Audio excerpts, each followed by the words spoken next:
आज हम Lord of all realms के एपिसोड 106, 107, 108, 109, 110 को एक्सप्लेन करेंगे हिंदी में। रक्त संप्रदाय का एक विशेषज्ञ अचानक आया, जिसने एक लंबा, फटा हुआ, रक्त लाल लबादा पहना हुआ था। एक दुर्भावनापूर्ण मुस्कान के साथ उसने कहा, अरे सब लोग, ये वास्तव में खजाना स्कूल से गान कांग है। हमने एक बड़ी मछली पकड़ी है।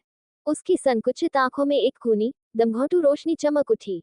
उसने गहरे लाल रंग की जादुई छड़ी लहराने और रक्त संप्रदाय की सबसे घातक निषिद्ध तकनीकों में से एक को जारी करने में बिल्कुल भी संकोच नहीं किया। रक्त प्रवाह को उल्टा करें। एक क्षण में आकाश को ढकने वाली एक रक्तिम रोशनी हवा में प्रकट हुई, जो भीड़ की ओर बहते हुए चिपचिपे रक्त की नदियों की तरह लग रही थी। उसके बाद कई और रक्त संप्रदाय विशेषज्ञ आए और उन्होंने भी अपने मंत्रों का प्रयोग शुरू कर दिया। रक्तिम प्रकाश की परतें तेजी से फैलती हैं, साथ ही एक विचित्र चुंबकीय क्षेत्र भी होता है जो किसी के रक्त प्रवाह को उलट सकता है। पास में ही हाल ही में मारे गए कुछ मेहमानों की लाशें अचानक फट गईं। उनमें से रक्त की धाराएं फूट पड़ीं और हवा में घूमने लगी, तथा संघनित होकर धुंधले रक्त के रंगों के समूह में परिवर्तित हो गईं।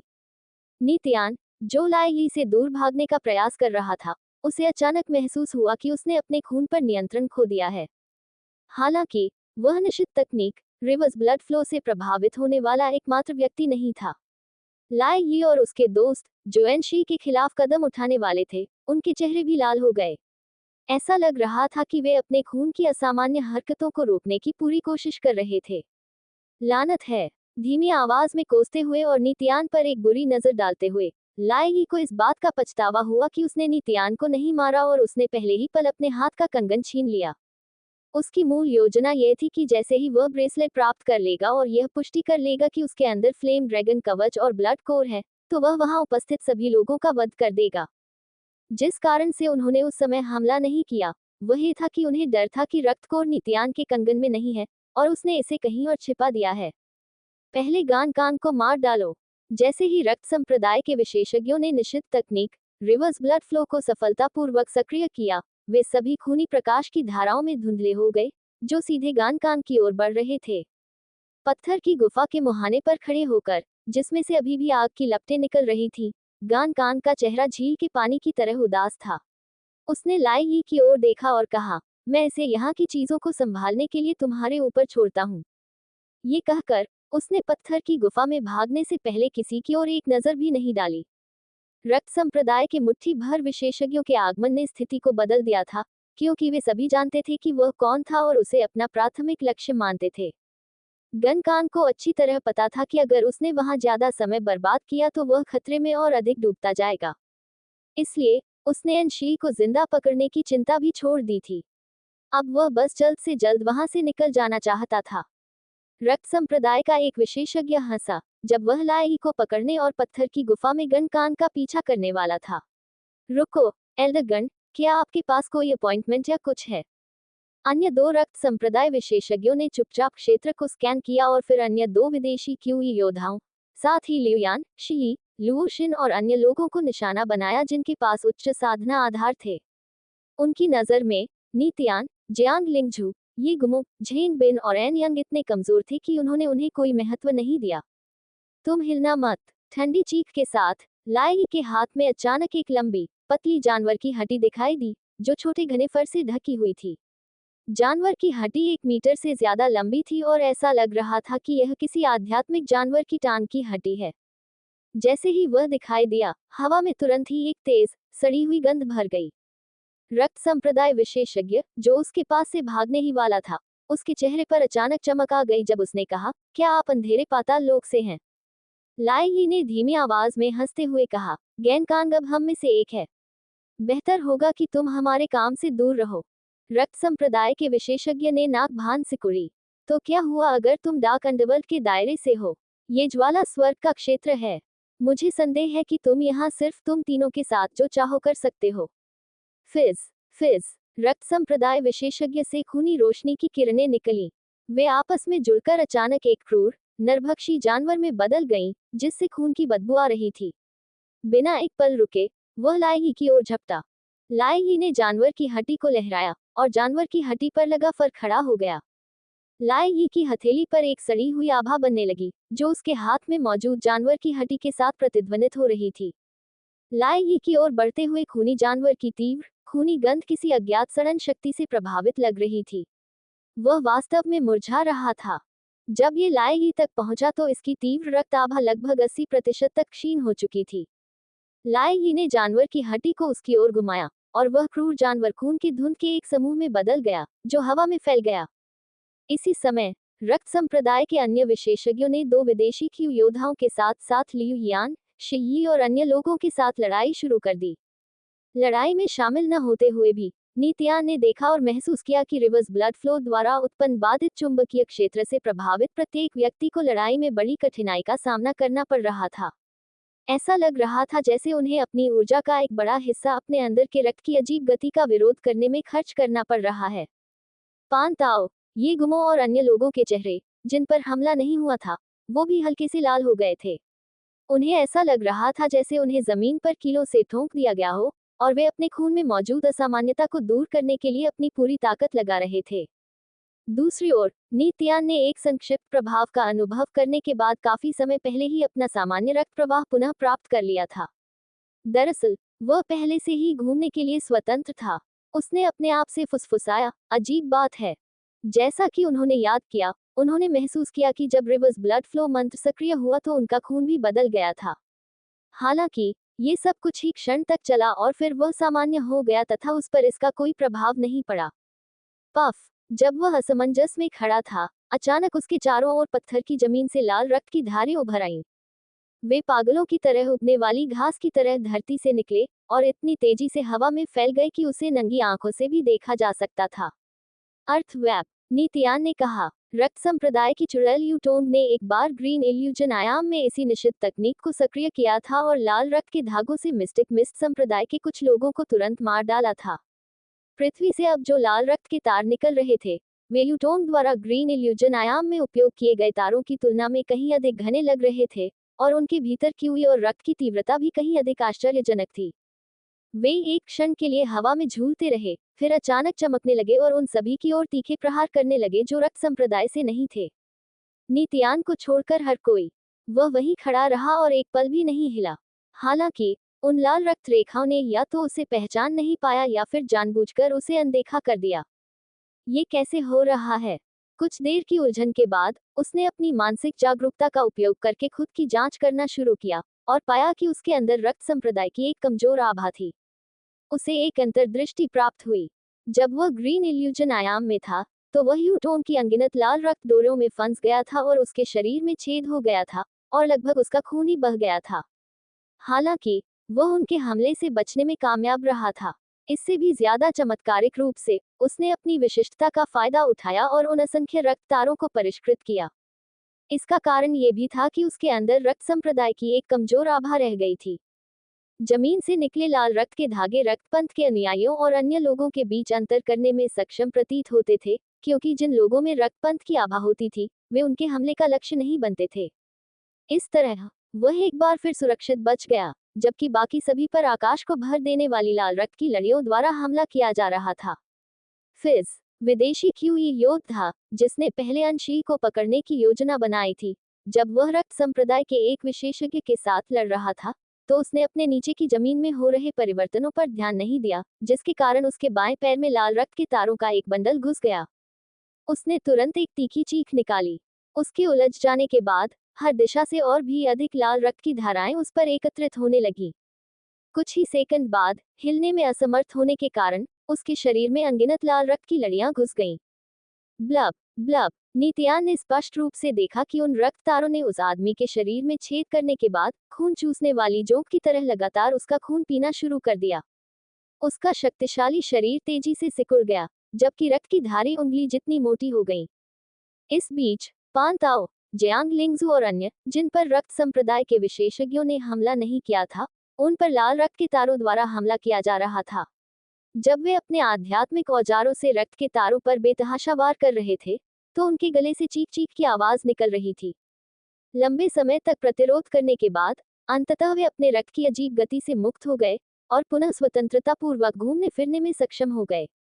नीतियान पहले लाई यी से काफी दूर खड़ा था, लेकिन अब वह शांति से लाल रक्त की डोरियों के जाल के भीतर चल रहा था और चुपचाप उसके पास आ रहा था।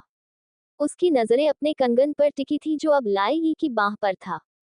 उसके हाथ में फ्लेम ड्रैगन कवच और ड्रैगन की हड्डी स्पष्ट रूप से एक सेट थी।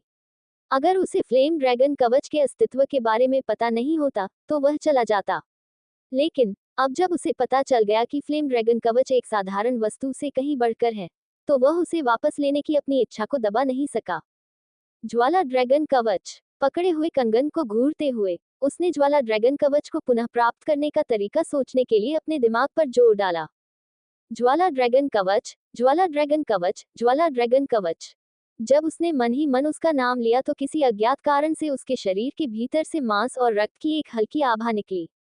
वह अभी भी लाई ही से दर्जनों मीटर दूर था, जबकि फ्लेम ड्रैगन कवच अभी भी उसके कंगन में था। हालांकि उसे अचानक यह एहसास हुआ कि उसने फ्लेम ड्रैगन कवच के साथ एक रहस्यमय संबंध स्थापित कर लिया है। अगले ही क्षण उसने देखा कि जिस ड्रैगन की हड्डी को उसने अपने हाथ में पकड़ रखा था, वह अचानक बहुत अधिक गर्म हो गई थी।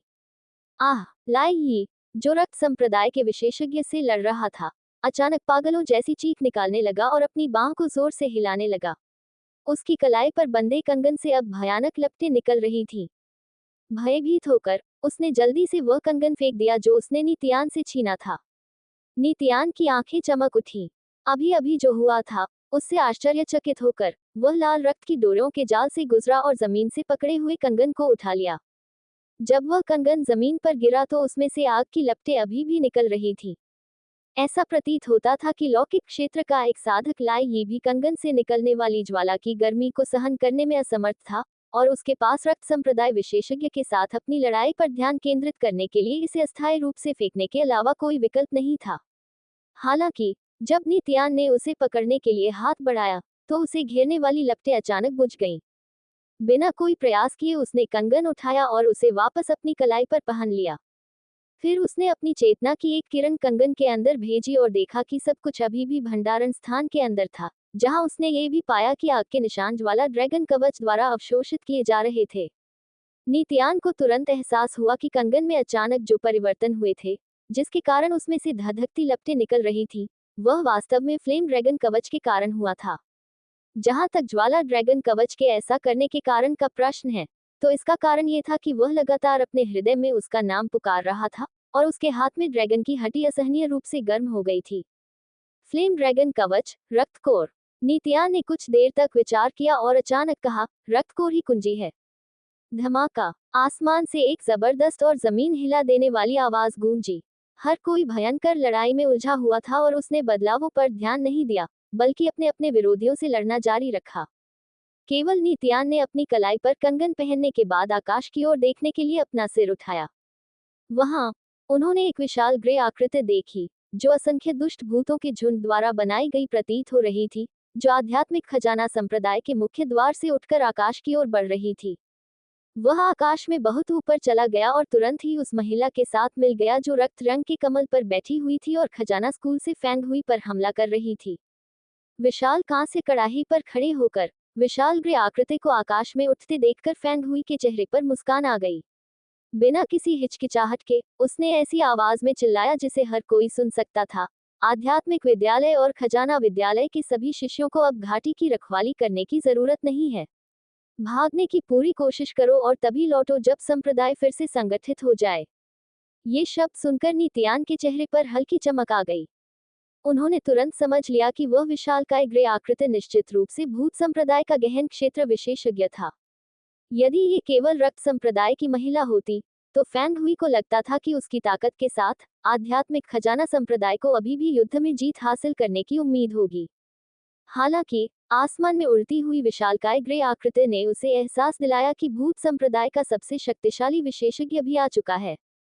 वह बहुत स्पष्ट रूप से जानता था कि उसके पास दो गहन क्षेत्र विशेषज्ञों के खिलाफ लड़ाई जीतने का कोई मौका नहीं था। अधिक से अधिक वह उन दोनों को व्यस्त रख सकता था और उन्हें तुरंत नरसंहार शुरू करने से रोक सकता था। रक्त संप्रदाय और भूत संप्रदाय के सबसे शक्तिशाली विशेषज्ञों के आ जाने से यह स्पष्ट हो गया कि भूत संप्रदाय और रक्त संप्रदाय ने पहले ही अपने तुरुप के पत्ते खेल दिए थे। अब इस बात की कोई संभावना नहीं थी कि आध्यात्मिक खजाना संप्रदाय कायम रह सके। संप्रदाय की ताकत को बनाए रखने के लिए उन्होंने आध्यात्मिक स्कूल और खजाना स्कूल के सभी शिष्यों को घाटी की रक्षा करना बंद करने और इसके बजाय भागने का अवसर ढूंढने का आदेश दिया। फैंग हुई का आदेश सुनने के बाद आध्यात्मिक विद्यालय और खजाना विद्यालय के कई क्यूई योद्धा मन ही मन आभारी थे और उन्होंने तुरंत अपनी योजना बदल दी। अब वे संप्रदाय के साथ मरने के लिए दृढ़ नहीं थे। चल दर उद्धरण चिन्ह महापुरुष ने कहा है, संप्रदाय का बचाव करने की कोई जरूरत नहीं है। चलो पहले बाहर निकलें। क्लाउड सोअरिंग संप्रदाय, ग्रेवल संप्रदाय और मिस्टिक मिस्ट संप्रदाय की ओर वापस लौट जाओ। खबर मिलते ही वे निश्चित रूप से हमारी सहायता के लिए आएंगे।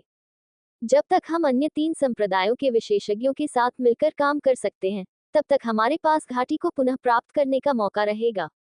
हफ हफ हफ। फॉन्ग हुई के आदेश देने के तुरंत बाद ज्वाला के असंख्य स्तंभ, जो पत्थर की चोटियों के बीच के क्षेत्र को अवरुद्ध कर रहे थे, अचानक आकाश में ऊपर उठे और विशाल कांस्य कड़ाई में एकत्रित हो गए। आध्यात्मिक विद्यालय और कोश विद्यालय के शिष्यों और आए हुए अतिथियों सहित सभी ने घाटी में आए परिवर्तनों को देखा और जोर से जयकारे लगाए। घाटी ने अपनी सुरक्षा खो दी है। स्वर्ग जलती हुई पृथ्वी ज्वाला संरचना ने पूरी तरह से काम करना बंद कर दिया है। महान बुजुर्ग ने हमारे लिए द्वार खोल दिए हैं। यहाँ से बाहर हो जाओ। नित्यान ने अपने आसपास का दृश्य देखा, तभी उसकी आंखें अचानक चमक उठी। जिस घाटी में आध्यात्मिक खजाना संप्रदाय स्थित था, उसके चारों ओर 3 पत्थर की चोटियां थीं और उनके बीच 3 विशाल अंतराल थे। इनमें से एक दरार घाटी का मुख्य द्वार था, जो घाटी में प्रवेश करने या बाहर निकलने का एकमात्र रास्ता था।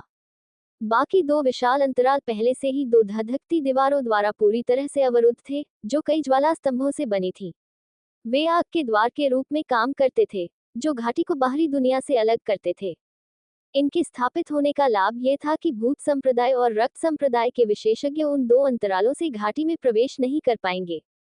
इसका नुकसान ये होगा कि घाटी के अंदर आध्यात्मिक स्कूल और खजाना स्कूल के शिष्य भी उन 2 अंतरालों से बाहर नहीं निकल पाएंगे। ये ठीक इसलिए था क्योंकि धधकते हुए द्वारों ने निकटतम अंतरालों को बंद कर दिया था, जिसके कारण नित्यान को पांताओ का अनुसरण करना पड़ा और पत्थर की चोटी में सुरंग के माध्यम से बाहरी दुनिया तक पहुंचने का प्रयास करना पड़ा।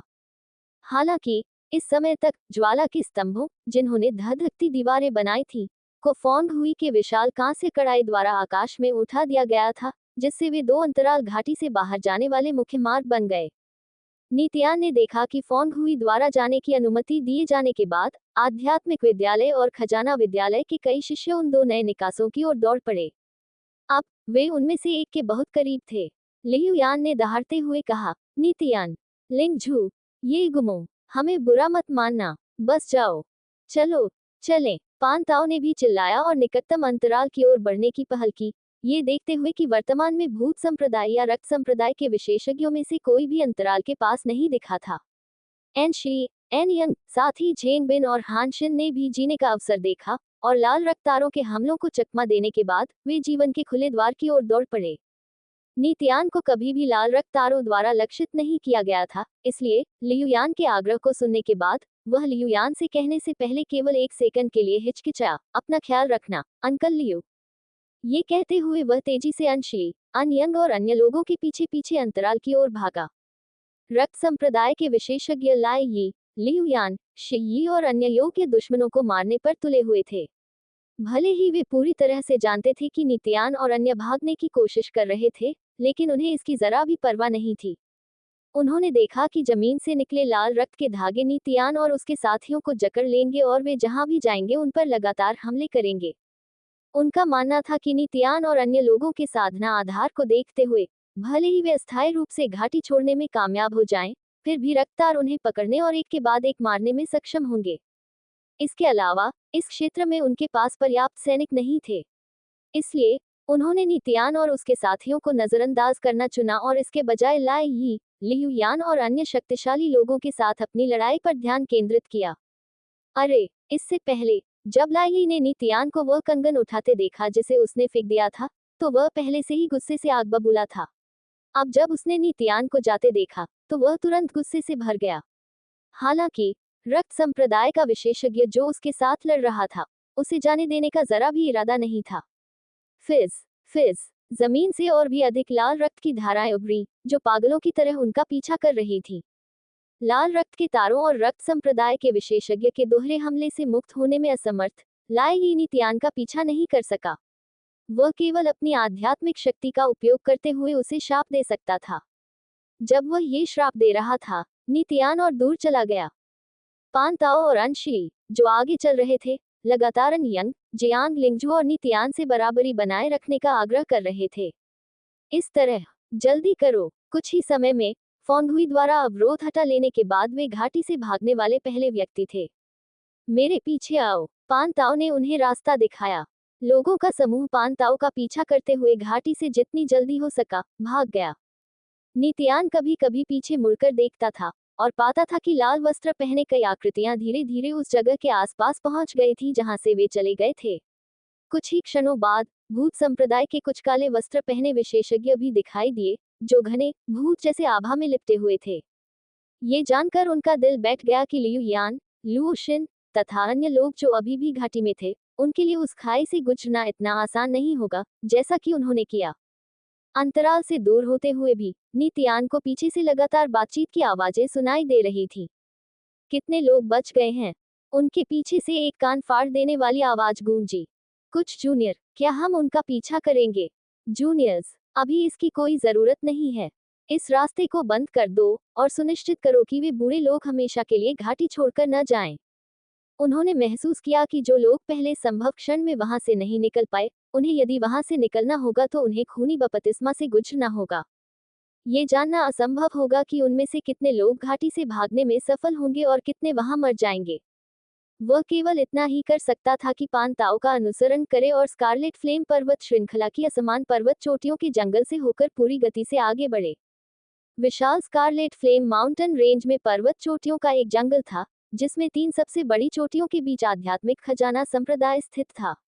जिस क्षण वे घाटी से अपेक्षाकृत सुरक्षित दूरी पर पहुंचे, नित्यान ने भूत संप्रदाय या रक्त संप्रदाय के विशेषज्ञों के लिए आसपास के क्षेत्र को स्कैन करने के लिए अपनी मानसिक जागरूकता को प्रकट किया। उसके मन में अचानक एक प्रबल जीवन शक्ति प्रकट हुई, जो न तो भूत संप्रदाय से और न ही रक्त संप्रदाय से संबंधित लग रही थी। ऐसा लग रहा था कि वह व्यक्ति भी उन्हीं की तरह आध्यात्मिक खजाना संप्रदाय की भूमि से पागलों की तरह भाग रहा था। पास में कोई है, नित्यान ने अचानक कहा। उसकी बातें सुनकर सबसे आगे खड़ी आनशी ने भी अपनी मानसिक शक्ति से चारों ओर जांच पड़ताल की। एनशी ने अपनी नाजुक भौहें सिकुड़ी। उसके आकर्षक चेहरे पर घृणा का भाव उभर आया और उसने कहा, वह फेईली है। फेईली? हैरान होकर नित्यान ने पूछा, बहनन, आपको कैसे पता कि यह वही है? मुझे उसकी घिनौनी आभा साफ साफ याद है। एनशी ने अपने दांत भींच लिए। अचानक उसे कुछ याद आ गया।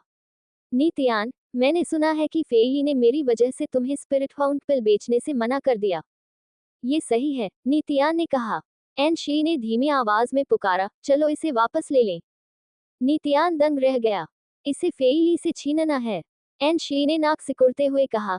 चूंकि उसके गुरु गान कांग ने आध्यात्मिक खजाने के संप्रदाय को छोड़ने का फैसला किया है, इसलिए भविष्य में आध्यात्मिक खजाने के संप्रदाय के साथ जो भी हो, उसके शिष्य फेईली को निश्चित रूप से फंसाया जाएगा, जब तक कि वह गान कांग का अनुसरण करके ज्वाला स्वर्ग के दायरे से बाहर न निकल जाए।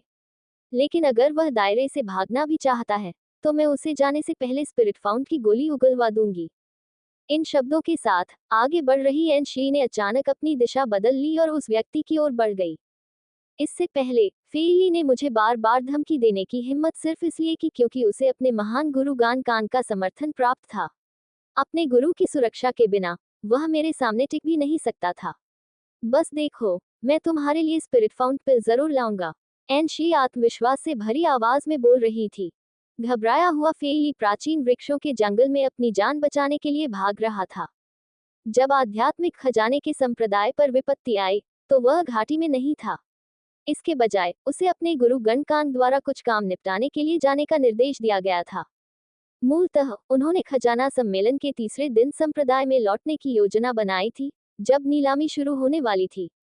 हालांकि जब वह वापस लौटा तो उसने देखा कि दूर से आसमान में चांद खून से लाल हो गया था। इसके कुछ ही समय बाद उसने घाटी से युद्ध की आकाश कंपायमान, पृथ्वी कंपायमान ध्वनियां आती सुनी। तभी उसने देखा कि घाटी को बचाने वाली स्वर्ग जलती हुई पृथ्वी ज्वाला की संरचना टूट गई और महान बुजुर्ग फेंग हुई अपने विशाल कांस्य कड़ाई पर आकाश में उठे। उस क्षण उसे यह समझ में आ गया कि यदि वह पहाड़ी घाटी में लौटने का साहस करेगा तो उसके बचने की संभावना बहुत कम होगी। मन ही मन खुश होते हुए कि जब ये घटना घटी तो वह वहां मौजूद नहीं था, उसने संप्रदाय को त्यागने और घाटी से जितना संभव हो सके उतना दूर चले जाने का निर्णय लिया। जहां तक उसके गुरु गानकांग, आध्यात्मिक खजाना संप्रदाय तथा उसके योद्धा भाई बहनों के जीवन और मृत्यु का प्रश्न है, उसने पहले ही उन सभी को अपने दिमाग से निकाल दिया था। फेई ली, तुम कहाँ जा रहे हो? एक उग्र, खूबसूरत महिला अचानक एक पेड़ के पीछे से उभरी, ठंडी निगाहों से उसे घूर रही थी, उसकी आंखें उपहास और तिरस्कार से भरी थी। यह अंशी थी, एनशी, जो स्वर्गीय स्वर्ग अवस्था में थी, फेईली के सामने खड़ी थी, उसका आगे का रास्ता रोक रही थी। उसकी आकर्षक आंखों में लड़ने की तीव्र इच्छा देखी जा सकती थी। नारंगी, बादल जैसी लपटों का एक गुच्छा उसके भीतर से निकलकर उसके सुडौल शरीर के चारों ओर फैल गया। उसने अपनी कमर से एक रहस्यमयी रिबन निकाला जो रंग बिरंगी रोशनी से चमक रहा था। एक तेज लहराते हुए रिबन से तुरंत ही भयानक लपटें निकलने लगी। अग्नि बहुत छोटी उम्र से ही उसकी साधना विशेषता रही है। हालांकि आंशी आध्यात्मिक विद्यालय के साथ साधना कर रही थी, लेकिन वह अक्सर खजाना विद्यालय के उपकरण बनाने वाले गुरुओं का पक्ष जीतने और किसी दिन एक शक्तिशाली उपकरण बनाने वाली बनने का सपना देखती थी। उसने एक बार मूर्खता से यह मान लिया था कि गनकांग ने उसकी प्रतिभा के लिए उसे महत्व दिया है। हाल ही में उसे यह एहसास हुआ कि गनकांग ने उसमें केवल उसकी शक्ल देखी थी, उपकरण बनाने और परिष्कृत करने की उसकी प्रतिभा नहीं। फेईली के चेहरे पर हल्की चमक थी। ये तुम हो? उसने संदेह भरी नजरों से चारों ओर देखा। उसे समझ नहीं आ रहा था कि अंशी अचानक क्यों प्रकट हो गई। Whoosh, whoosh, whoosh. ये वही क्षण था जब नितियान, पांताओ, जियांग लिंगझू और अन्य लोग अंशी के पास पहुंचे। फेई ली और भी हैरान और भ्रमित हो गया। आप सब बाहर कैसे आ गए? बकवास बंद करो। एन शी का स्वर बिल्कुल भी अच्छा नहीं था। उसने अपना हाथ फेई ली की ओर बढ़ाया और दृढ़ स्वर में कहा, स्पिरिट फाउंड पिल सौंप दो, फिर तुम जाने के लिए स्वतंत्र हो। मैं तुम्हें नहीं रोकूंगी। अगर तुम मना कर दोगे, तो मुझे विनम्र न होने का दोष मत देना। एनशी, तुमने मुझसे स्पिरिट फाउंड पिल मांगने की हिम्मत की। फीली ने गुस्से से आग बबूला होकर कहा। जाहिर है, उसे स्थिति की पूरी समझ नहीं थी। तुम्हारा कबीला आध्यात्मिक खजाने के संप्रदाय का एक अधीनस्थ कबीला है। जब संप्रदाय खतरे में है, तब तुम भागने की हिम्मत कैसे कर सकते हो? तुम्हारा कबीला भी तुम्हें सजा से नहीं बचा पाएगा। मेरे गुरु ट्रेजर स्कूल में 5वें सबसे ऊंचे रैंक वाले उपकरण फोजिंग विशेषज्ञ हैं। तुम्हें मुझसे स्पिरिट फाउंड पिल मांगने की हिम्मत कहाँ से मिली?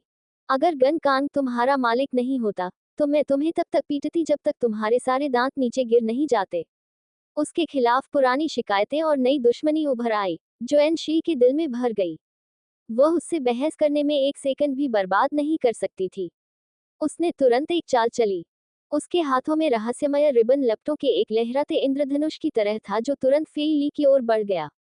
वुक्स, फेई ली सतर्क नहीं रहा, इसलिए रिबन ने उसके पतले गाल पर हिंसक ढंग से प्रहार किया।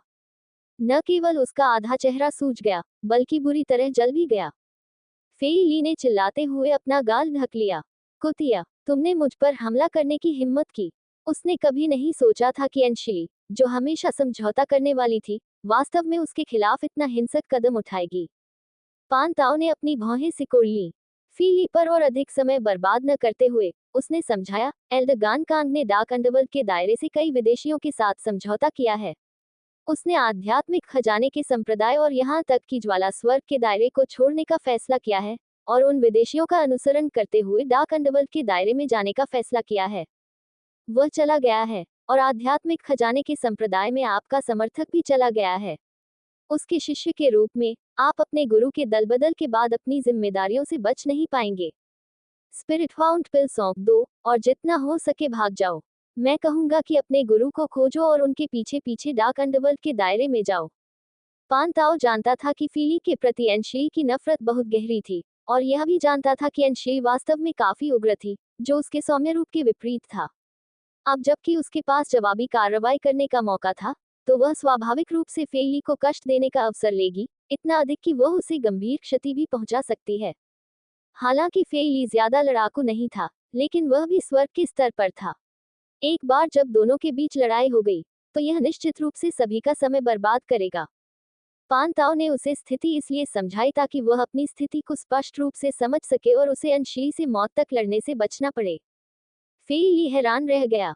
उसकी आंखें चमक उठी, जैसे उसे उन पर यकीन हो गया हो। मेरे गुरु, क्या वे डार्क अंडरवर्ल्ड के दायरे में जा रहे हैं? यहाँ, स्पिरिट फाउंड पिल ले लो। फेई ली आश्चर्यजनक रूप से निर्णायक था। जैसे ही उसने स्थिति को समझा, उसने अपने कंगन से स्पिरिट फाउंड पिल वाला केस निकाला और बिना किसी हिचकिचाहट के उसे पैन ताओ की ओर फेंक दिया। पान ताओ, जिसने केस को पकड़ा था, ने उसका कवर उठाया और उसे सूंघने के बाद एनशी की ओर फेंक दिया।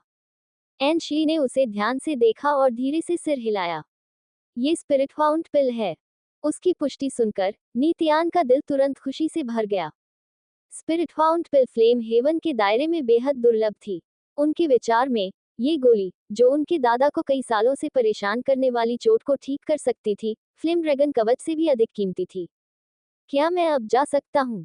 फेई ली ने पूछा। एन शी ने हाथ हिलाया। जाओ, यहाँ से चले जाओ।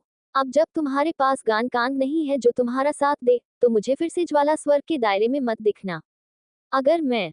उसकी बात खत्म होने का इंतजार किए बिना फेई ली ने ठंडी सांस ली और मुड़कर वहां से चली गई। ये लो, तुम्हारी स्पिरिट फाउंड गोली। एन शी ने इसे नीतियान की ओर फेंक दिया। नीतियान ने केस को पकड़ लिया और उस पर एक नजर भी नहीं डाली, बल्कि आगे बढ़कर उसे अपने कंगन में रख लिया। मुस्कुराते हुए उसने कहा, धन्यवाद बहन। एक मीठी मुस्कान के साथ एन शी ने कहा, मैंने आखिरकार आपकी एक इच्छा पूरी करने में मदद की। वह हमेशा नीतियान के प्रति क्षमा प्रार्थी रही थी, क्योंकि वह जानती थी कि उसकी वजह से उसने गान कांग को नाराज किया था। अन्यथा, स्पिरिट फाउंड पिल पहले ही नीतियान के हाथों में होती। कुछ समय पहले ही, वह और उसकी बहन एन यंग सारी उम्मीदें छोड़कर उस आंगन में मौत का इंतजार कर रहे थे। हालांकि, यह नीतियान ही था जो उनकी मदद के लिए आया था।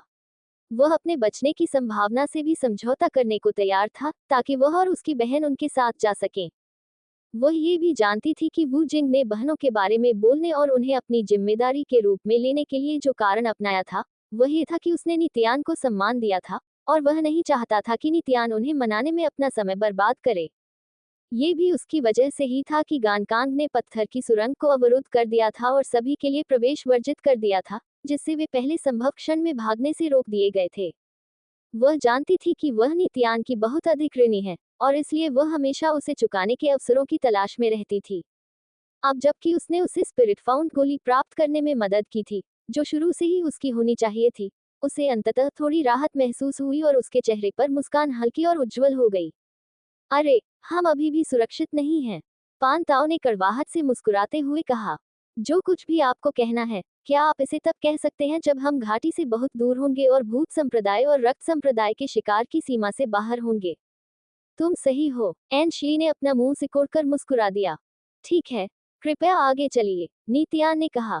जिस निकास द्वार से नीतियान और अन्य लोग भाग निकले थे, वहां रक्त संप्रदाय के कई विशेषज्ञ आध्यात्मिक विद्यालय, खजाना विद्यालय, साथ ही वूजिंग और डोववेंग के लोगों के साथ भयंकर लड़ाई कर रहे थे। अचानक, रक्त संप्रदाय से यूटोंग घाटी के केंद्र से बाहर भागी और उनके सामने आ गई। मार्शल अंकल यांग युआन, क्या आपने क्लाउड सोअरिंग संप्रदाय के कुछ जूनियर को जाते हुए देखा? उसने रक्त संप्रदाय के एक सशस्त्र विशेषज्ञ से पूछा जो वर्तमान में वूजिंग के साथ लड़ रहा था। यांग युआन ने बिना सोचे जवाब दिया, ओह, वे जूनियर बहुत भाग्यशाली थे। वे यहाँ से भागने वाले पहले व्यक्ति थे। यूटोन, जो रक्तलाल लंबी पोशाक पहने हुई थी, उसने जल्दी से पूछा, क्या आप जानते हैं कि वे कौन थे? वे किस साधना चरण में थे?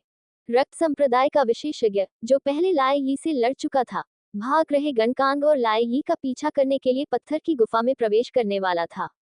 यूटोन के शब्दों को सुनने के बाद, वह रुका और बोला, नेता आध्यात्मिक विद्यालय से एनशी था, जो स्वर्गीय अवस्था में था। बाकी सभी जूनियर थे जो केवल प्रारंभिक लघु स्वर्ग अवस्था में थे। अंकल फैंग, क्या आप मेरे साथ आ सकते हैं? यूटोंग ने विनती की। रक्त संप्रदाय के एक विशेषज्ञ ने, जो उसका पीछा कर रहा था, सिर हिलाया और उपहास किया। मुझे सबसे ज्यादा पसंद है उन चूहों को पकड़ना जो सोचते हैं कि वे भाग गए हैं। यूटोंग की आंखों में एक चमक सी चमक उठी। मैंने चारों ओर पूछताछ की है और पुष्टि की है कि जिस शिष्य को संकी वू ने अभी अभी लिया है, वह भी यहाँ आया था, और वह भी उन जूनियरों में से एक होना चाहिए। यांग युआन आश्चर्यचकित था। वही नीतियान जिसके बारे में आप पिछले आधे साल से बात कर रहे हैं। बिल्कुल, यूटोन के शब्दों से एक स्वर्ग हिलाने वाली हत्या की मंशा सुनी जा सकती थी। यांग युआन ने सिर हिलाया और यूटोन के पीछे खड़े रक्त संप्रदाय विशेषज्ञ की ओर मुड़ा। फैंग लुओ, वह नितियान बच्चा लिटिल टोन का मानसिक शैतान है जो उसकी साधना को नीचे खींच रहा है। जाओ और उसका दिमाग साफ करने में उसकी मदद करो। समझ गया। फैंग लुओ ने चालाकी से हंसी निकाली। रक्त संप्रदाय के विशेषज्ञों को पता था कि यूटोन गंभीर रूप से घायल हो गई थी और जब वह ग्रीन इल्यूजन आयाम से लौटी थी तो बेहोश थी। उसे ठीक होने में काफी समय लगा था। ठीक होने के बाद यूटोन ने और भी कठिन अभ्यास किया था और अब वह पहले से कहीं अधिक मजबूत थी। हालांकि ऐसा लग रहा था कि वह नितियान नामक एक युवक को भूल नहीं पा रही थी और हर जगह उसके ठिकाने के बारे में पूछती रही। जब तक उसे पता नहीं चला कि उसे वूजी के शिष्य के रूप में स्वीकार कर लिया गया है, तब तक उसने ब्लैक क्लाउड सिटी जाकर नितियान को मारने का विचार नहीं छोड़ा। वे सभी देख सकते थे कि अगर नितियान नहीं मरा तो वह अंततः यूटोन के साधना पथ पर एक मानसिक बाधा बन जाएगा। इसलिए वे सभी उसे यहाँ मारने के उसके निर्णय का समर्थन करते हैं। चलो चलें, अंकल फेंग। यूटोंग और फेंग लुओ उन लोगों के पास से भागे जो बाहर निकलने पर लड़ रहे थे और नितियान और अन्य लोगों के पीछे भागे। यूटोंग और फेंग लुओ के जाने के ठीक बाद एक झुर्रीदार चेहरे वाली बूढ़ी औरत धीरे धीरे एक सर्पदंश के सहारे अपने पास आई। लिटिल टोंग कहाँ है? उसे देखकर रक्त संप्रदाय के कई विशेषज्ञों ने एक के बाद एक विनम्रतापूर्वक उसका अभिवादन किया। दादी शेन। उसका नाम शेन शिउ था और रक्त संप्रदाय में उसका दर्जा संप्रदाय प्रमुख के बाद दूसरे नंबर पर था। वह यूटोन की गुरु भी थी। भूमिगत से निकले लाल रक्त के तार पृथ्वी वेब मंत्र से थे जो उसने डाला था। वह इस जगह पर जल्दी से क्यों आई थी, इसका कारण ये था कि उसे चिंता थी कि यूटोन जल्दबाजी में काम करेगी। यांग युआन ने बिना सोचे समझे जवाब दिया। यूटोन क्लाउड स्वारिंग संप्रदाय के जूनियर्स के पीछे चली गई। दादी शेन, ऐसा लगता है कि अर्थव्याप पूरी तरह से नहीं बना था, है ना? शेन शिव के साधना आधार को ध्यान में रखते हुए, यदि अर्थवेब पूरी तरह से निर्मित हो गया होता तो घाटी में प्रत्येक क्यूई योद्धा को कम से कम 1/4 घंटे के लिए अपने रक्त में विकार का अनुभव होता। इतना समय मिलने पर रक्त संप्रदाय के विशेषज्ञ नरसंहार शुरू कर सकते थे और भारी लाभ प्राप्त कर सकते थे। हालांकि यांग युआन ने देखा था कि जमीन से निकले लाल रक्त के धागे वास्तव में उनके विरोधियों को बहुत लंबे समय तक बांधे नहीं रख पाए थे। इसके अलावा वे नितियान और उसके समूह का पीछा करने के लिए घाटी से बाहर नहीं निकल पाए जो बच गए थे। स्कारलेट फ्लेम माउंटेन रेंज की जमीन के नीचे धधकती हुई मैग्मा और पृथ्वी की ज्वाला है, इसलिए वहां पृथ्वी वेब की गतिविधियां काफी सीमित हैं। थोड़ी सी भौहें सिकुड़ते हुए शेन शिउ ने आगे कहा, इसके अलावा भव्य स्वर्ग जलती हुई पृथ्वी ज्वाला संरचना जमीन में बहुत गहराई तक पहुंच गई लगती है। उबलते हुए मैग्मा के भीतर भी इसके नेटवर्क थे। उनके भव्य स्वर्ग जलती हुई पृथ्वी ज्वाला संरचना को कभी कम मत समझो। मैंने जो देखा उससे यह विशाल जादू केवल उस घाटी को कवर नहीं करता है जहां आध्यात्मिक खजाना संप्रदाय रहता है। ऐसा प्रतीत होता है कि संपूर्ण स्कारलेट फ्लेम पर्वत श्रृंखला, जिसमें इसकी परिधि पर स्थित विलुप्त ज्वालामुखी भी शामिल हैं, भी इसके कवरेज के अंतर्गत आती है। जैसे ही मेरा अर्थव्याप पृथ्वी के केंद्र की गहराई तक पहुंचा, ये तुरंत ही भव्य संरचना के नेटवर्क से प्रभावित हो गया और पूरी तरह से संघनित नहीं हो सका। इन शब्दों के साथ शेन शिउ ने अचानक अपने पैरों के नीचे देखा और कहा, किसी कारण से मुझे लग रहा है कि स्कारलेट फ्लेम माउंटेन रेंज की जमीन के नीचे कुछ अजीब है। मैं निश्चित रूप से नहीं कह सकती कि यह क्या है, लेकिन मुझे लगता है कि मंत्र निर्माण केवल आध्यात्मिक खजाने के संप्रदाय की रक्षा के लिए मौजूद नहीं है। मैं आग की लपटों के नेटवर्क से दमन और सीलन की एक आभा भी महसूस कर सकती थी। इससे पहले कि वह अपनी बात पूरी कर पाती, आध्यात्मिक विद्यालय के गुरु हो झेंगचेन अचानक दूर से प्रकट हुए और उसकी ओर दौड़े। शेन शियू। हो झेंगचेन की आंखों में चिंता और बेचैनी के भाव थे। ऐसा लग रहा था कि वह नहीं चाहता था कि शेन शियाओ ज्यादा कुछ कहे। शेन शियू के हाथों में सर्पदंश से अचानक बहुत अधिक मात्रा में चमकदार रक्तिम प्रकाश किरणें निकली जब वह हो झेंगचेन की ओर बढ़ी। स्कारलेट फ्लेम पर्वत श्रृंखला में एक छोटे विरल वनस्पति वाले पहाड़ के नीचे। हमें आराम करना चाहिए। पेन ताओ रुक गया। जैसे जैसे रात धीरे धीरे ढलती गई, उसने सुबह के चमकीले और साफ आसमान को देखा और कहा, हमने पूरी रात पूरी गति से मार्च करते हुए बिताई है। साथ ही सभी ने पहले ही जमीन से निकले लाल रक्त के तारों से निपटने में बहुत अधिक आध्यात्मिक शक्ति खर्च कर दी है। अगर हम आंख मूंद कर आगे बढ़ते रहे और ताकत हासिल करने के लिए रुके नहीं, तो हम किसी भी अप्रत्याशित संकट से निपटने में सक्षम नहीं होंगे। नीतियान ने अवचेतन रूप से अपने आसपास के वातावरण को स्कैन करने के लिए अपनी मानसिक जागरूकता को उजागर किया। सौभाग्य से उसे जीवन में उतार चढ़ाव का कोई संकेत नहीं मिला। उसने सिर हिलाकर सहमति जताई और कहा, वह सही कह रहे हैं, हमें कुछ आराम की जरूरत है। उसने चारों ओर नजर घुमाए और विरल वनस्पति वाले पहाड़ के किनारे असमान आकार की बहुत सी गुफाएं देखी, जो अंधेरी और गहरी लग रही थी, जिनके अंदर का भाग स्पष्ट रूप से देख पाना कठिन था। एन शी ने उसकी व्यापक नजर को देखा और उसे नर्म आवाज में समझाया, हम अभी भी स्कारलेट फ्लेम माउंटेन रेंज के भीतर हैं। इस क्षेत्र में बड़ी संख्या में विलुप्त ज्वालामुखी हैं। ऐसा कहा जाता है कि अभी भी उनके नीचे कई उच्च श्रेणी के अग्निगुण वाले स्पिरिट स्टोन छिपे हुए हैं। आध्यात्मिक खजाना संप्रदाय के शिष्य अक्सर इन विलुप्त ज्वालामुखियों में अपनी किस्मत आजमाते थे और देखते थे कि क्या वे कुछ उच्च श्रेणी के अग्निगुण वाले आध्यात्मिक पत्थर पा सकते हैं। यही कारण है कि उन्होंने इन पहाड़ों के अंदर बड़ी संख्या में गुफाएं खोदी। हर एक गुफा पहाड़ की चोटी के गर्भ से या यहाँ तक कि धरती के सबसे गहरे हिस्से से जुड़ी हुई है। वे सभी लोग भाग्यशाली होने और कुछ उच्च श्रेणी के अग्निगुण वाले आध्यात्मिक पत्थरों को प्राप्त करने का सपना देखते थे। चाहे वे उनका उपयोग आध्यात्मिक उपकरणों को परिष्कृत करने के लिए करें या अपनी खुद की साधना को आगे बढ़ाने के लिए, उन्हें उनसे बहुत लाभ होगा।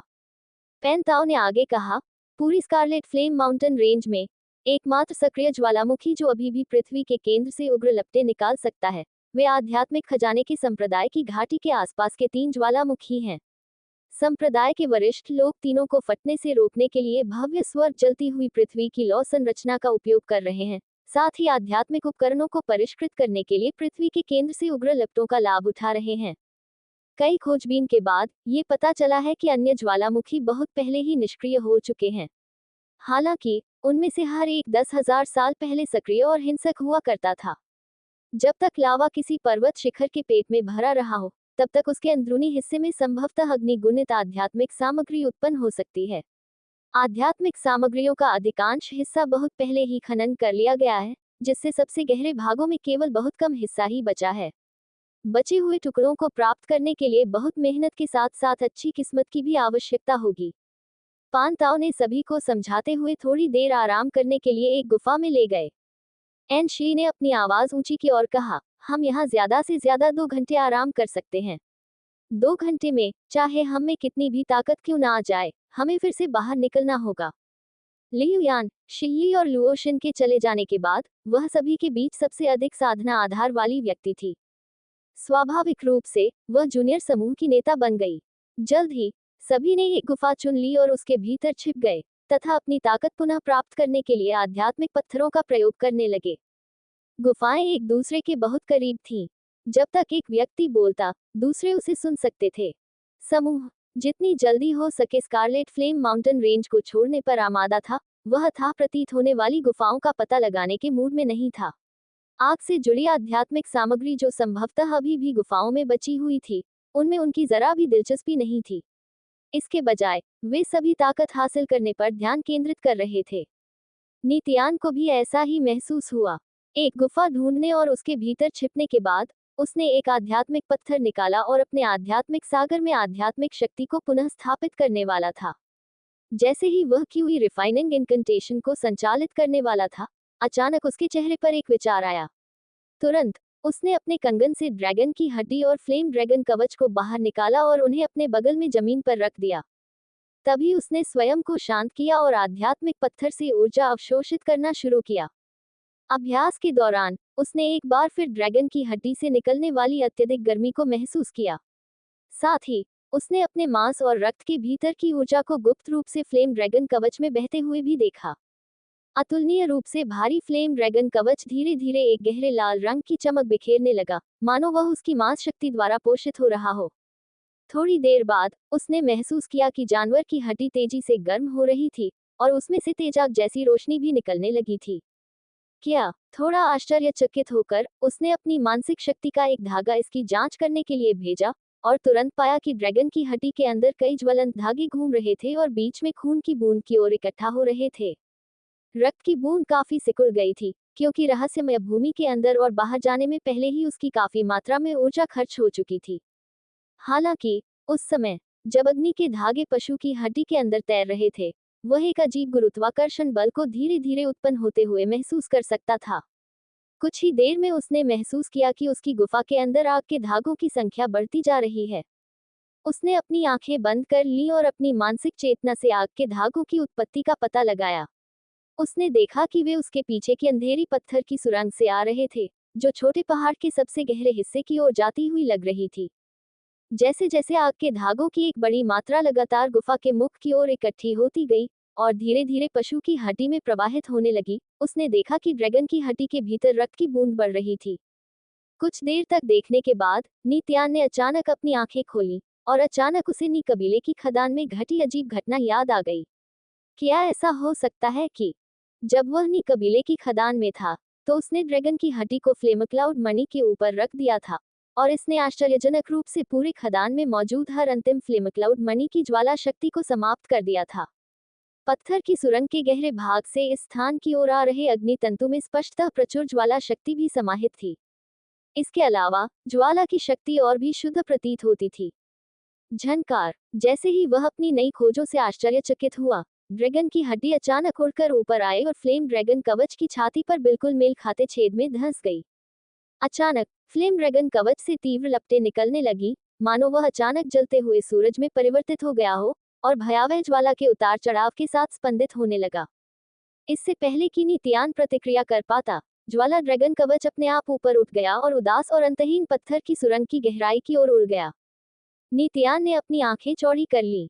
उसे समझ में नहीं आया कि अभी क्या हुआ था, और वह केवल खड़ा हो सका और जल्दी से एनशी को सूचित करने के लिए चिल्लाया, जो उसके बगल की गुफा में थी, मुझे कुछ जरूरी काम निपटाना है। जब समय आएगा, तो तुम लोगों को मेरा इंतजार करने की जरूरत नहीं है, बस चले जाओ। नीत्यान, तुम क्या कर रहे हो? एनशी चिल्लाए। समूह के अन्य सदस्य, जो अभी भी ठीक हो रहे थे, उन्हें भी जगाया गया। एक के बाद एक उन्होंने अपनी आंखें खोली और अपनी अभ्यास अवस्था से उबर गए। 5 सेकंड बाद सभी लोग नीत्यान की गुफा में एकत्र हुए और पाया कि वह पहले ही जा चुका था। नीत्यान की दूर की आवाज पत्थर की सुरंग के गहरे हिस्से से गूंजी। मैं गंभीर हूँ, मुझे भूल जाओ, तुम लोग बस चले जाओ। झेंग बिन और हान शिन, जो ब्लैक मिस्ट पैलेस से थे, दोनों के चेहरे पर उदास और अथाह पत्थर की सुरंग को देखते समय अप्रिय भाव थे। हान शिन अब और नहीं रुक सका और शिकायत की, यह आदमी हमेशा किसी न किसी तरह की परेशानी में फंस जाता है। हमारी पूरी यात्रा के दौरान वह हर किसी का समय बर्बाद करता रहा है। अगर वह नहीं होता, तो शायद हम पहले ही उस गुफा से गुजर चुके होते जो गानकांग द्वारा संरक्षित थी और आध्यात्मिक खजाने के संप्रदाय को छोड़ चुके होते, यहाँ तक कि ज्वलंत द्वार खुलने से पहले ही। अगर वह न होता, तो शायद दोवेजो विंग ऐसी खतरनाक स्थिति में नहीं फंसती। हान शिन ने लंबे समय तक अपनी भावनाओं को दबाए रखा था। अब जब उसने देखा कि नीत्यान एक महत्वपूर्ण क्षण में फिर से परेशानी खड़ी कर रहा है, तो उसने आखिरकार गुस्से में कहा, जो कोई भी उसका इंतजार करना चाहता है, वह मेरा मेहमान बन जाए। मैं निश्चित रूप से यहाँ रहकर उसके लौटने का इंतजार नहीं करूंगी। झेंग बिन की अभिव्यक्ति भी गंभीर थी। चाहे वह उन अग्निगुणित आध्यात्मिक पत्थरों को कितना भी चाहे, उसे ऐसे महत्वपूर्ण क्षण में अपनी किस्मत आजमाना नहीं चाहिए। खासकर तब जब यहाँ अग्निगुणित आध्यात्मिक पत्थर संभवतः आध्यात्मिक खजाना संप्रदाय के शिष्यों द्वारा बहुत पहले ही खनन किए गए थे। भले ही कहीं कोई बचा हुआ हो, वह उन्हें जल्द ही नहीं पा सकेगा। अग्निगुणित आध्यात्मिक पत्थरों को खोजने की कोशिश करने के अलावा वह किसी अन्य कारण के बारे में नहीं सोच सका, जिसके कारण नीत्यान ने समूह को इतनी दृढ़ता से छोड़ दिया। वह नीत्यान से बहुत निराश हो गया और वह अपना समय और बर्बाद नहीं करना चाहता था। सभी को माफ करें, लेकिन हमें अब जाना होगा। इन शब्दों के साथ उसने और हान शिन ने पहल की और समूह छोड़ दिया। वे गुफा से बाहर निकले और मिस्टिक मिस्ट संप्रदाय की दिशा में आगे बढ़े। गुफा में केवल एन बहनें, पांताओ, जियांग लिंगझू और ये गुमो ही खड़ी थी, जो एक दूसरे को घूर रही थी। हम रुकेंगे और उसका इंतजार करेंगे। एन शी जमीन पर बैठ गई और शांत स्वर में उसने कहा, उसकी अनियंत्रितता ही कारण है कि मेरी बहन और मैं अभी भी जीवित हैं।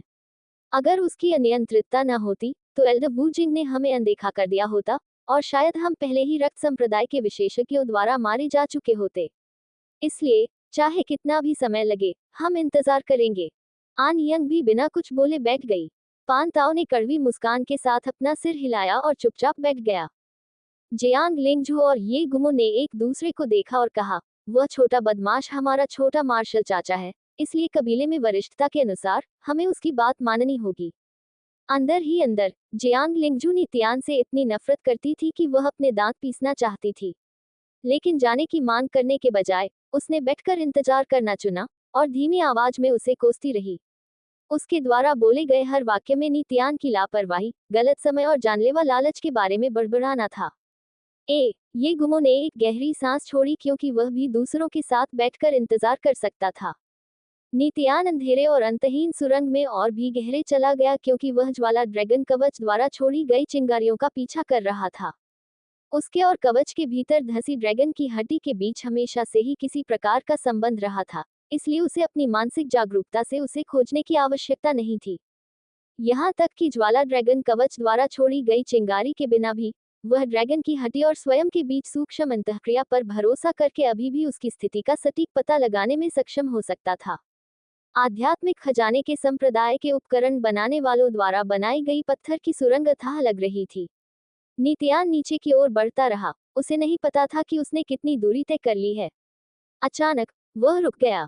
वह इसलिए नहीं रुका कि वह थका हुआ था, बल्कि इसलिए कि फ्लेम ड्रैगन कवच सुरंग के अंत तक पहुंच गया था। सुरंग का अंत इतना संकरा था कि उसमें केवल 2 लोग ही कंधे से कंधा मिलाकर खड़े हो सकते थे और अंत में जगह जगह खनन के साक्ष्य मौजूद थे। ज्वाला ड्रैगन कवच, जिसमें ड्रैगन की हड्डी भी शामिल थी, उसने सुरंग के अंत में पत्थरों पर जोरदार प्रहार करते हुए उग्र लपटें छोड़ी। क्रैक क्रैक, अंत में ठोस पत्थर की दीवार तुरंत छोटे छोटे टुकड़ों में फट गई। ऐसा लग रहा था मानो फ्लेम ड्रैगन कवच एक तेज ड्रिल में बदल गया हो, जो लगातार नीचे की ओर अपना रास्ता बना रहा हो। नीतियान ने फ्लेम ड्रैगन कवच को शून्य भाव से देखा, क्योंकि उसने इस विधि का उपयोग करके बलपूर्वक एक नया रास्ता खोल दिया था। उसे कुछ भी समझ नहीं आ रहा था कि क्या हो रहा है। हालांकि उसे पता था कि अगर वह वहां बिना कुछ किए ज्यादा समय बिताता है तो वह खुद को बहुत बड़े खतरे में डाल देगा। फ्लेम ड्रैगन कवच, रक्तकोर। उसने अपने दिल में शब्दों को बार बार पुकारा, उम्मीद करते हुए कि फ्लेम ड्रैगन कवच उसकी आवाज सुन लेगा और पहले की तरह उसके कंगन में वापस आ जाएगा। वह पूरी तरह से जानता था कि दूसरे लोग शायद उसका इंतजार करने को तैयार न हों। वास्तव में वे शायद उसके बिना ही चले गए हों, लेकिन एनशी शायद उसके प्रति कृतज्ञता के कारण रुककर उसका इंतजार करेगी। वहां बहुत अधिक समय तक रहने से रक्त संप्रदाय और भूत संप्रदाय दोनों के विशेषज्ञों के लिए उनकी आभा का पता लगाना बहुत आसान हो जाएगा और संभवतः एनशी को खतरनाक स्थिति में डाल देगा। वह केवल यह आशा करता था कि फ्लेम ड्रैगन कवच उसकी पुकार पर प्रतिक्रिया देगा, पृथ्वी की ओर अपनी खोज रोक देगा और जितनी जल्दी हो सके उसके साथ सतह पर वापस आ जाएगा। दुर्भाग्य से ऐसा प्रतीत हुआ कि न तो फ्लेम ड्रैगन आर्मर और न ही ब्लड कोर ने उसकी चीखें सुनी। ऐसा लग रहा था कि वे अभी भी धरती की गहराई में अपनी पूरी ताकत से ड्रिलिंग कर रहे थे। वह असहाय महसूस कर रहा था। उसे पूरी तरह से पता था कि अब और रुकना उसके लिए और भी खतरे में डाल देगा, लेकिन वह फ्लेम ड्रैगन कवच को छोड़ना बर्दाश्त नहीं कर सकता था। इसलिए वह केवल और अधिक गहराई तक उसका पीछा कर सकता था। क्रंच, फ्लेम ड्रैगन कवच द्वारा भारी मात्रा में कुचला हुआ पत्थर खोदा गया, जिससे पत्थर की सुरंग में आगे की ओर अवरोध उत्पन्न हो गया। नीतियान तेजी से उड़ते हुए पत्थरों को चकमा देते हुए आगे बढ़ गया, इससे पहले कि पत्थर की सुरंग बंद हो जाए। नीचे की ओर बढ़ते हुए वह फ्लेम ड्रैगन कवच से कुछ मीटर की दूरी पर रहा। चमत्कारी ज्वाला ड्रैगन कवच अज्ञात कारणों से पागल हो गया था, आश्चर्यजनक शक्ति के साथ बाहर निकला और एक तीखे सुई की तरह पृथ्वी के केंद्र की ओर पागलों की तरह छेद कर रहा था। डर से कांपते हुए नीतियान उसके पीछे पीछे चल पड़ा। उसे लगा कि वह सतह से जितना दूर है, उतना ही वह चिंतित हो रहा था। धमाका, एक अज्ञात समयावधि के बाद एक टकराव की आवाज सुनाई दी, जब फ्लेम ड्रैगन कवच के प्रहार से एक विशाल पत्थर फट गया, जिससे एक विशाल खुला स्थान बन गया। ज्वाला ड्रैगन कवच वहीं स्थिर खड़ा रहा, मानो वह हिचकिचा रहा हो। नीतियान ने देखा कि उसके नीचे से अजीब सी गुड़गुड़ाहट की आवाजें और लाल धुंध निकल रही थी। वह हवा में गंधक की गंध सूंघ सकता था। क्या हो रहा है? वह धीरे धीरे करीब आया और ध्यान से देखने लगा। अचानक उसके चेहरे पर चमक आ गई।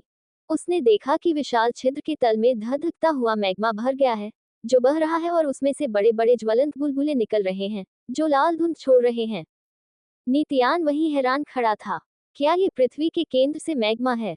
लेकिन क्या यह एक विलुप्त ज्वालामुखी नहीं होना चाहिए? पेंताओ के अनुसार बहुत समय पहले स्कारलेट फ्लेम माउंटेन रेंज में कई लावा उगलने वाले ज्वालामुखियों का जमावड़ा था।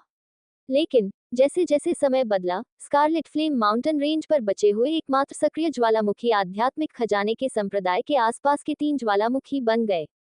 इसके अलावा उन तीनों को स्वर्ग जलती हुई पृथ्वी ज्वाला संरचना द्वारा नियंत्रित किया गया था, और इस प्रकार वे कभी भी धधकती हुई पृथ्वी की लपटें नहीं उगलेंगे। तीनों ज्वालामुखियों के नीचे पृथ्वी के केंद्र में प्रचंड मैग्मा को स्पेल संरचना द्वारा प्रवाहित किया गया, जिससे वह उपकरण निर्माण गुफाओं में प्रवाहित हुआ तथा उपकरण निर्माण प्रक्रिया को सुविधाजनक बनाया गया। जब भी आध्यात्मिक खजाना संप्रदाय पर विपत्ति आती, तो भव्य संरचना की सुरक्षा सक्रिय हो जाती, पृथ्वी के केंद्र से भयंकर मैग्मा बाहर निकाला जाता और ऊर्जा के स्रोत में बदल दिया जाता, जिससे संपूर्ण संरचना को गति मिलती। इन तीनों के अलावा स्कारलेट फ्लेम पर्वत श्रृंखला की शेष चोटियां विलुप्त ज्वालामुखी थी, जिनमें अनगिनत वर्षों से विस्फोट नहीं हुआ था। उनके नीचे की धरती की ज्वाला बहुत पहले ही गायब हो चुकी थी और कोई निशान भी नहीं छोड़ गई थी। हालांकि फ्लेम ड्रैगन कवच की निरंतर खुदाई के साथ छोटे ज्वालामुखी की सतह के नीचे गहराई में, जिसे पानताओ द्वारा विलुप्त घोषित किया गया था, उसने वास्तव में भयंकर रूप से जलते हुए मैग्मा को बहते देखा। उसे अचानक एहसास हुआ, क्या फ्लेम ड्रैगन कवच मैग्मा के लिए आया है? रक्त की बूंद को संघनित करने के लिए रक्तकोर को भारी मात्रा में ज्वाला शक्ति की आवश्यकता होती है, तथा इसके निर्माण के लिए काफी उपयोग की आवश्यकता होती है। रक्तकोर ने नी कबीले के ज्वाला मेघ रत्नों में निहित ज्वाला शक्ति के प्रत्येक अंतिम अंश को अवशोषित कर लिया था, जिससे रक्त की वह बूंद संघनित हो गई थी। ऐसा प्रतीत होता है कि रक्त की बूंद ने भारी मात्रा में ऊर्जा का उपभोग किया था, तथा रहस्यमय भूमि के अंदर और बाहर टेलीपोर्ट होने के बाद वह कई गुना सिकुड़ गई थी। अब फ्लेम ड्रैगन कवच और ब्लड कोर को अधिक तीव्र और बढ़ती हुई ज्वाला ऊर्जा की आवश्यकता प्रतीत हो रही थी। पृथ्वी के केंद्र में बहने वाला भयंकर मैग्मा ठीक वही था जिसकी फ्लेम ड्रैगन कवच को आवश्यकता थी। हालांकि फ्लेम ड्रैगन कवच ने स्पष्ट रूप से इस स्थान तक पहुंचने के लिए मोटे पत्थरों की परतों को भेद दिया था। अब ये कुछ हद तक हिचकिचाहट क्यों दिखा रहा था? जब वह असमंजस में था, उसने अचानक फ्लेम ड्रैगन कवच को विशाल मैग्मा से भरे छेद की ओर गिरते हुए देखा, तथा उसमें से स्वर्ग को हिला देने वाली लपटें निकल रही थीं। उसी क्षण अचानक एक असामान्य परिवर्तन घटित हुआ। उबलता हुआ मैग्मा इतना गर्म लग रहा था कि किसी भी जीवित प्राणी को तुरंत खून के ढेर में बदल सकता था। इसके ऊपर अंतरिक्ष की पतली परत के भीतर कई चमकीले, जगमगाते रिबन अचानक उभर आए। वे ऐसे दिखते थे जैसे कि वे जैड और क्रिस्टल के मिश्रण से बने हों, लेकिन साथ ही रेशम की तरह लंबे और मुलायम थे। असंख्य क्रिस्टल जैसे रिबन, जो विभिन्न रंगों को प्रतिबिंबित करते थे, एक दूसरे के साथ गुथे हुए थे और एक बड़े, सुंदर जाल की तरह मैग्मा की सतह को ढांक रहे थे। पहली नजर में नीतियान ने देखा कि क्रिस्टल जैसे रिबन नसों की तरह थे, जिनमें कई उत्कृष्ट जादुई प्रतीक चल रहे थे। जादुई प्रतीकों में से प्रत्येक का रंग और आकार अलग अलग था। कुछ पेड़ के पत्तों जैसे दिखते थे, कुछ सितारों जैसे दिखते थे, जबकि कुछ हिलते डुलते, खूंखार जानवरों जैसे दिखते थे। उनमें से कई काफी विचित्र दिखते थे। अभिभूत नीतियान का चेहरा पीला पड़ गया। ये प्राचीन जादुई प्रतीक हैं जो प्राचीन काल के उपकरण बनाने वाले स्वर्ग और पृथ्वी की शक्ति को प्रसारित करने के लिए इस्तेमाल करते थे।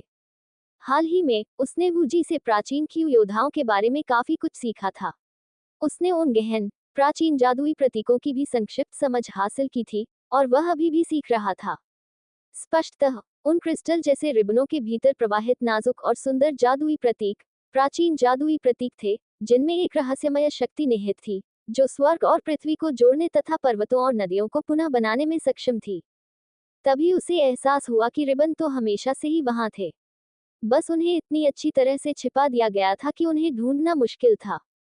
फिज फिज फिज फिज फिज अचानक जादुई प्रतीकों से चमकदार रोशनी निकली। रिबन के जाल से शक्ति का एक अदम्य उछाल फूट पड़ा, जो सीधे फ्लेम ड्रैगन कवच की ओर बढ़ रहा था। मैग्मा की ओर गोता लगाते समय फ्लेम ड्रैगन कवच को अदृश्य शक्ति द्वारा पीछे धकेल दिया गया। यह नीतियान के पैरों के पास एक चट्टान के टुकड़े पर गिर गया। उन क्रिस्टल जैसे रिबनों द्वारा उसके प्रयास को अस्वीकार कर दिए जाने के बाद फ्लेम ड्रैगन कवच कम चमकदार लगने लगा। ऐसा लग रहा था कि वे फ्लेम ड्रैगन कवच को मैग्मा में गोता लगाने से रोक रहे हैं। ऐसा भी लग रहा था कि वे उबलते मैग्मा को सील करके नीचे दबा रहे हैं, ताकि वह धरती के कोर से बाहर निकलकर पागलों की तरह उछल न सके। नीतियान कुछ देर के लिए खामोश हो गया। उसकी चौड़ी आंखें विस्मय से भरी हुई थीं। उसे आश्चर्य हुआ कि धरती के दिल में वे घनी तरह से आपस में जुड़ी हुई रिबन क्यों मौजूद हैं। वूश! जब नीतियान विचार कर रहा था, फ्लेम ड्रैगन कवच एक बार फिर बाहर निकल आया। ये सीधे विशाल छेद के तल को भरने वाले मैग्मा की ओर नीचे गिरा। पिछली बार की तरह क्रिस्टल जैसे रिबन के भीतर असंख्य सुंदर प्राचीन जादुई प्रतीक अचानक चमक उठे। अगले ही पल नित्यान ने देखा कि फ्लेम ड्रैगन कवच को एक बार फिर एक विशाल बल द्वारा पीछे धकेला गया और वह वापस उछल गया। इस बिंदु तक नित्यान को विश्वास हो गया था कि ज्वाला ड्रैगन कवच ने उसके कंगन में वापस लौटने से इनकार कर दिया था और पृथ्वी के कोर में छेद करने पर जोर दिया था, जिसका कारण ज्वलंत मैग्मा में गोता लगाना था। हालांकि दुर्भाग्यवश मैग्मा को ढकने वाली पट्टियां किसी भी वस्तु या जीवित प्राणी को अंदर जाने से रोक रही थी।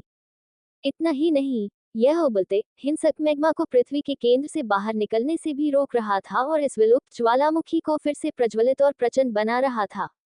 कुछ सेकंड बाद फ्लेम ड्रैगन कवच ने एक बार फिर नित्यान की निगाह में आने का प्रयास किया। हालांकि परिणाम वही रहा। 3 असफल प्रयासों के बाद फ्लेम ड्रैगन कवच द्वारा छोड़ी गई ज्वलंत रोशनी धीरे धीरे मंद हो गई। वह अंततः शांत हो गया और उसने हरकत करना बंद कर दिया। फिर भी उसने नित्यान के आग्रह को अनदेखा किया और उसके कंगन के बाहर ही रहने पर जोर दिया।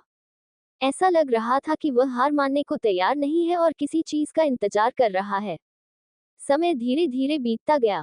नित्यान ने अचानक देखा कि मैग्मा से उबलता हुआ अग्निमय कोहरा फ्लेम ड्रैगन कवच की छाती प्लेट पर रक्तकोर में बह रहा था। ये धुंध पृथ्वी के केंद्र में स्थित मैग्मा से उठती थी, इसलिए इसमें हल्की ज्वाला शक्ति भी थी।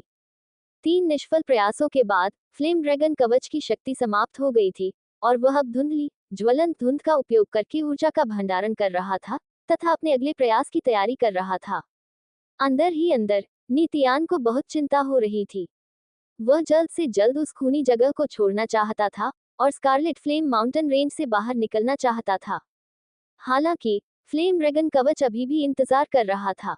वह फ्लेम ड्रैगन कवच को छोड़ना बर्दाश्त नहीं कर सकता था, इसलिए उसके पास इंतजार करने के अलावा कोई विकल्प नहीं था। उस क्षण तक वह धीरे धीरे आश्वस्त हो गया था कि फ्लेम ड्रैगन कवच अपने पूर्ण रूप में एक स्पिरिट चैनलिंग ग्रेड आध्यात्मिक उपकरण था। केवल स्पिरिट चैनलिंग आध्यात्मिक उपकरण ही उसकी आत्मा की पुकार का जवाब देने, उसके साथ एक रहस्यमय आध्यात्मिक संबंध स्थापित करने, उसके नियंत्रण से मुक्त होने और स्वेच्छा से आगे बढ़ने में सक्षम होंगे। ये केवल तभी संभव था जब आत्मिक उपकरण ने अपनी स्वतंत्र इच्छा और बुद्धि विकसित कर ली थी, तभी वह व्यक्ति की आत्मा के साथ संवाद करने में सक्षम हो पाया और इस प्रकार इसे आत्मा चैनलिंग आध्यात्मिक उपकरण कहा गया। उसके गुरु वू जी ने उसे जो बताया था उसके अनुसार ज्वाला स्वर्ग के क्षेत्र की बात तो छोड़िए, यहाँ तक कि टूटते तारों की पूरी भूमि में भी आत्मा चैनलिंग आध्यात्मिक उपकरण अभी भी फीनिक्स पंख या किलिन सीन की तरह दुर्लभ होंगे। ऐसे दुर्लभ खजाने के सामने वह उसे जाने देने से पहले अपनी जान भी खतरे में डाल देगा। इसलिए उसने निर्णय लिया कि वह तब तक प्रतीक्षा करेगा जब तक कि फ्लेम ड्रैगन कवच काम करना बंद न कर दे और फिर तुरंत उसे लेकर उस स्थान से जितना संभव हो सके उतना दूर चला जाएगा। कुछ समय बीत चुका था और वह अभी भी बड़े छेद के नीचे मैग्मा को घूर रहा था। अचानक उसने देखा कि मैग्मा और भी तेजी से उबलने लगा है। इस बार फ्लेम ड्रैगन कवच में कोई हलचल नहीं दिखी। हालांकि असंख्य क्रिस्टल जैसे रिबन के भीतर प्राचीन जादुई प्रतीक अप्रत्याशित रूप से चमकदार और चमकदार हो गए। नित्यान ने आंखें फैलाकर और आश्चर्य से भरकर नीचे देखा। अचानक उसने देखा कि धधकते मैग्मा में एक अस्पष्ट लेकिन विशाल छाया घूम रही थी। स्वाभाविक रूप से उन्होंने इसे महसूस करने के लिए अपनी मानसिक जागरूकता को जारी किया। फिज। हालांकि जैसे ही उसकी मानसिक चेतना के रेशे चमत्कारी क्रिस्टल जैसे रिबन के पास पहुंचे, वे वाष्पीकृत हो गए और कोई निशान भी नहीं छोड़ा। रोआर। उसी क्षण मैग्मा की धुंधली छाया से एक आकाश को हिला देने वाली राक्षसी दहाड़ गूंजी। धमाका। नित्यान को अचानक झटका लगा। उसे तुरंत सिर में तेज दर्द हुआ, जबकि उसके नथुनों और मुंह के कोने से खून की धार बहने लगी। मात्र $1 में विज्ञापन हटाकर अपने पढ़ने के अनुभव को बेहतर बनाएं। संपर्क टॉस साइट में दान करें।